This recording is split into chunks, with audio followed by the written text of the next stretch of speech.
तो चुनाव नतीजे आने से ठीक 2 महीने पहले इस समय एबीपी न्यूज पर आप 5 राज्यों का ओपिनियन पोल देख रहे हैं। 2017 में ऊंट किस करवट बैठा था, किस राज्य में किसकी सरकार बनी थी, क्या आंकड़ा रहा था, वो हम आपको दिखा रहे हैं। हमने आपको पंजाब का आंकड़ा दिखाया, उत्तराखंड का दिखाया, उत्तर प्रदेश का। अब गोवा का आंकड़ा जानने के लिए एक बार फिर मैं अपनी सहयोगी रोमाना का रुख करूंगी। रोमाना, मनोहर पर्रिकर जो कि विकास पुरुष माने जाते थे, उनके जाने के बाद पहली बार बीजेपी के लिए, प्रमोद सावंत के लिए एक बड़ी चुनौती। 2017 का आंकड़ा आप हमें दिखाइए फटाफट। देखिए, गोवा का चुनावी मिजाज 2017 में किस तरीके का रहा था ये मैं आपको बताऊं, लेकिन उससे पहले गोवा का मिजाज तो देख लीजिए। देखिए, मैं बीच पर खड़ी हुई हूं, बनाना राइड और फ्लाई बोर्ड, और इसी के जरिए आंकड़े आपको दिखाएंगे।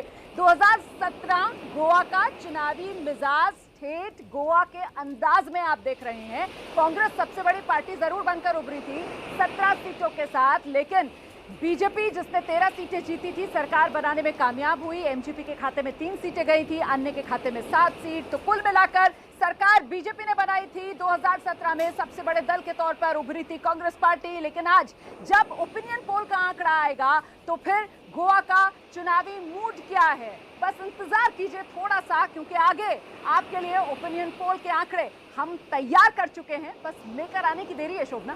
बिल्कुल रोमाना, और इंतजार दर्शकों को भी है, हमें भी है कि इस बार के आंकड़े क्या कह रहे हैं इस ओपिनियन पोल में। और रौनक कुकड़े का अब मैं रुख करना चाहूंगी। रौनक कुकड़े, गोवा में इस बार समीकरण बदलते हुए दिखाई दे रहे हैं। आम आदमी पार्टी जो है वो भंडारी समाज को अपने और शामिल करने में लगी हुई है, और उधर टीएमसी की एंट्री हो चुकी है। बड़े बड़े बैनर से गोवा पटा हुआ है ममता बनर्जी के।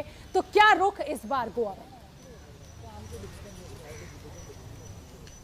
जी, निश्चित तौर पर शोभना, जैसा आपने कहा, अब तक अगर गोवा की बात की जाए तो गोवा में कांग्रेस और बीजेपी के बीच में अब तक मुकाबला जो है साफ तौर पर देखा गया। 2017 में भी प्रमुख तौर पर गोवा में कांग्रेस और बीजेपी के बीच में मुकाबला देखा गया, लेकिन 2022 का जो चुनाव है विधानसभा का, वो अलग होने वाला है। ये चौतरफा मुकाबला हम इसलिए कह रहे हैं क्योंकि इसमें आम आदमी पार्टी और टीएमसी, ये दोनों पार्टियों की एंट्री हुई, और दमखम से दोनों ही पार्टियों के जो प्रमुख है वो गोवा में जबरदस्त तौर से इसके पहले कुछ दिनों पहले प्रचार कर चुके हैं। कई तरह के वादे गोवा के लोगों से कर चुके हैं। लेकिन हमारे साथ बात करने के लिए तीनों चार पार्टियों के जो नेता है वो है, सबसे पहले मैं गिरिराज पई जी से बात करूंगा जो बीजेपी के स्पोक्स पर्सन है। सर, ये बताइए कि एंटी इनकम्बेंसी है, 10 साल से आपकी सरकार है, चौतरफा लड़ाई होने वाली है।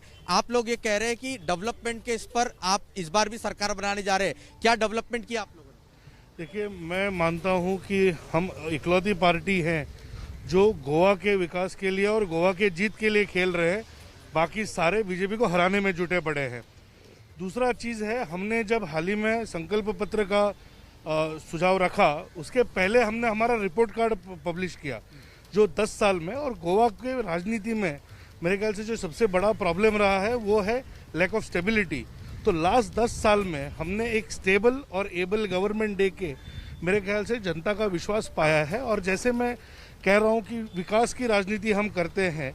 आप अगर मोपा एयरपोर्ट देख लीजिए जो आ रहा है, जो टूरिज्म को बढ़ावा देगा, या फिर अटल सेतु है, या फिर जो जुवारी ब्रिज, जैसे मैं हमेशा कहता हूं कि कांग्रेस सरकार की सबसे बड़ी विफलता है कि आज नॉर्थ और साउथ गोवा को कनेक्ट करने वाला जुवारी ब्रिज वो इतने साल तक नहीं बना पाए, जो आज हमारे सरकार में हो रहा है, डबल इंजन की सरकार में हो रहा है। बीजेपी ये कह रही है कि डबल इंजन की सरकार है और विकास किया है, इसलिए जनता फिर एक बार उनको यहाँ पर उनके झोली में मतदान करेगी। लेकिन कांग्रेस से हमारे साथ बात करने के लिए सुनील जी है, जनरल सेक्रेटरी। सर, आपसे समझना चाहेंगे, जो डेवलपमेंट की बात बीजेपी कर रही है, और कांग्रेस का तो हाल 2017 में नंबर 1 पार्टी बनी थी, लेकिन आज केवल 2 विधायक बचे, यही हाल रहा तो क्या रहेगा आने वाले दिनों में?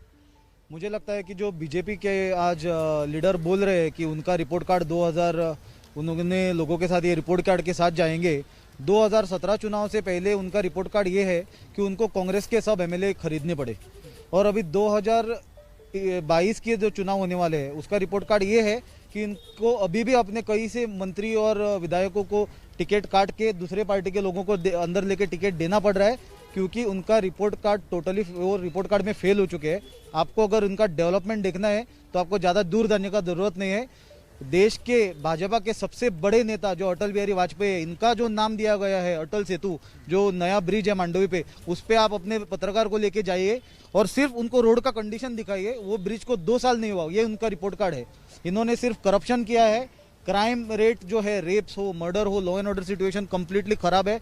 डेमोक्रेटिक प्रोसेस खत्म कर दिया है स्टेट में। अभी आपने देखा है जब हम अंदर आप ओपिनियन पोल ले रहे थे, हम इधर हमारी पार्टी का कुछ प्रचार तो नहीं कर रहे थे, उधर भी हमको खड़ा रहने के लिए पुलिस आप तो रिपोर्टर है, आपको भी अलाउ नहीं किया।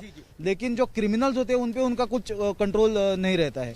कांग्रेस की सहयोगी गोवा फॉरवर्ड, जिन्होंने पिछले बार 2017 में बीजेपी को समर्थन किया था, वो इस बार बीजेपी के सामने जो है वो खड़ी होगी। दुर्गादास कामत जी, सर ये बताइए कि जिस तरह से आरोप लगाए आप लोगों ने करप्शन के बीजेपी पर, क्या कुछ आपको लगता है कि जनता इस बार जवाब देगी? देखिए, पहले बार तो जो हमने समर्थन दिया था 2017 में, ये भारतीय जनता पार्टी को न दी थी, हमने मनोहर पर्रिकर जी को दी थी। लेकिन मनोहर पर्रिकर जी के बाद वो बीजेपी ना रहा।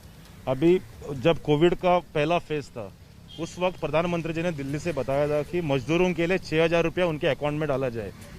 इन्होंने जी केवल एक आम आदमी पार्टी के हमारे साथ अमित जी, ये बताइए, आपसे आखिरी सवाल, क्या आपको लगता है आम आदमी पार्टी इस बार सरकार बना रही है? बिल्कुल बनाएंगे, क्योंकि आज जो भाजपा की जो गोवा में सरकार है वो करप्ट सरकार मानी जा रही है।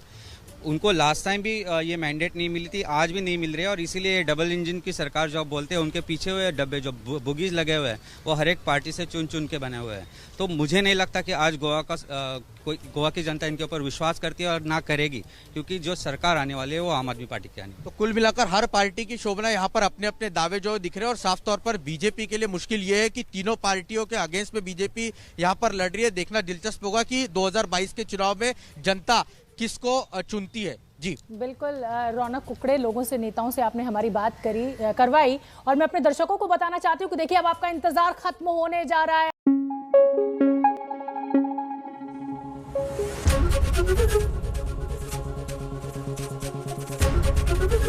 एबीपी न्यूज आपको रखे आगे।